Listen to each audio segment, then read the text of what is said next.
How's it going, everyone? In today's video, I'll show you the best settings for gaming on your Razer Barracuda X. So the first thing that you want to do is to connect your device onto your phone. In that way, you will be able to simply get the Razer audio application, and you could just go ahead and download it, because this way we could then simply set the equalizer setting that we need for our headphones. So basically, right after, you then want to apply the following setting. Of course, there isn't a one best equalizer setting out there, so you could go ahead and try these few presets that I've set.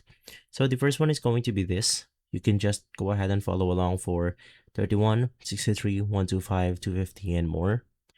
The second one is going to be this one.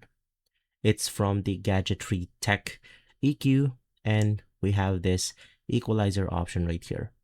Once again, if you want to go ahead and make a few tweaks, you could simply do so. But all of the images coming from the official Barracuda forums. In that way, they have tested and proven that this equalizer preset right here works. But of course, it's going to depend on the user. If this video has been helpful, leave a like, subscribe, and follow us for more videos like this. Thanks for watching.